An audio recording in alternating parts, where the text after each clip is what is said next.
Hey everyone, it's Luke here from LT Gaming and welcome back to the channel. Today, it's one of those exciting days where I bring you another SGS game, this time SGS Battle for Madrid.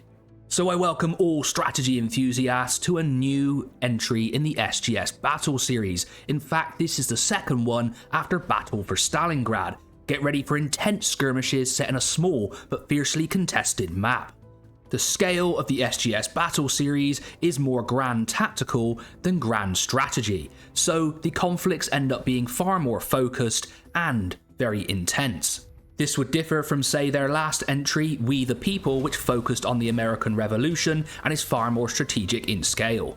I think it's quite a positive move for the studio to take the games in this tactical direction because it gives you flavours of conflicts that you may not be aware of. Of course, Stalingrad was an absolutely epic battle for the ages. The Madrid scenario is one that I'm not so familiar with, so it's really welcome to pick up my history books and research the subject as I play the game, and that is one of the strengths of the SGS series overall.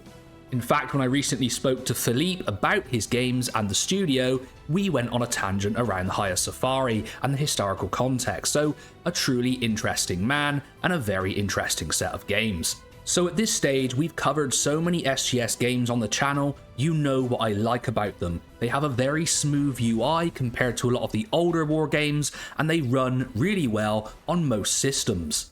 The unit cards are colourful and I love the uniforms of the various units throughout all of the games, and I really did enjoy getting into my first SGS game, which was Montezuma. It was such a great experience and I didn't realise it was going to take me on this journey of discovery and covering so many of their games on the channel.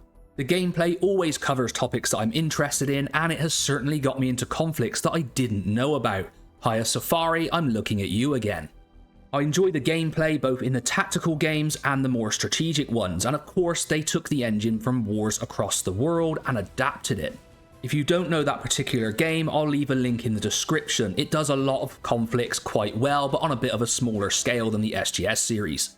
I think it would be really interesting for Philippe to take these games in a direction of grand strategy, perhaps a 4X style experience, or even into the fantasy realm. There are so many opportunities here, but the engine does need some updating and tweaks. Of course, he was involved in the original Europa Universalis, so hey, come on, the ambition could be very big here and I'd love to see the studio make it happen. But I digress, we're here to talk about SGS Battle for Madrid, and at this stage, I also know what I don't like about SGS games and the things that they need to improve. One of those is bugs and the game not being able to progress on my system, and once again, it happened in this game. I have called it out on every single one of my reviews, and I'd love to see them fix this. Now, it's not a major problem, you can load back into an autosave and the game will resume, but it just brings you out of the moment, and sometimes that can be frustrating.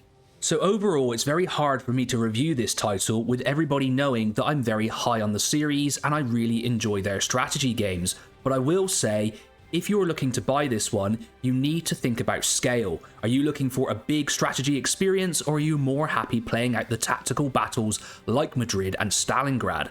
It's really what you need to ask yourself as a wargamer at this stage, or even someone who's curious about the series. But if you're a fan of immersive strategy games that capture the essence of real-life battles, then SGS Battle for Madrid is a must-play.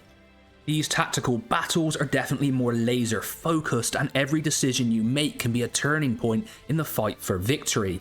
The larger strategy scale games like We the People are more forgiving with the long-term strategy. If you're interested in the context, the Battle for Madrid covers the period from the 9th of October 1936 to the 15th of January 1937. During this time, the Nationalist forces under Franco laid siege to Madrid, which was controlled at the time by the Republicans. You can play through the Grand Campaign, which covers the entire battle from October to January, and a number of shorter scenarios, which are great for picking up the gameplay mechanics, especially if you're new to the series. Once again, the Tactical Battle series is interesting because there are historical events that you can play out, or what-if scenarios that will change the tempo of the battle. This is a really interesting step forward, and I've seen the studio employ this more and more in their recent games. It's a great way to immerse the player and also add some extra replayability. If you're looking for that tactical experience and the Spanish Civil War is something that interests you, then I think this is an excellent pickup for the avid wargamer.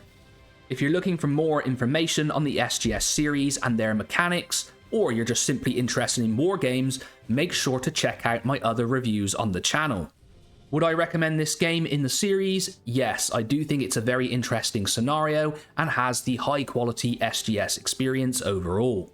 But I will say I have one eye on the future. They have some very intriguing projects in the pipeline, including one for the American Civil War, and if you go to their website you can see all of the games they have in production.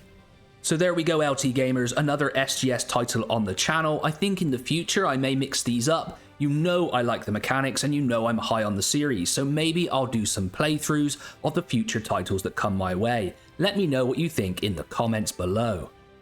If you enjoyed this content, make sure to like, comment and subscribe. I've been Luke from LT Gaming, and I'll catch you on the next one.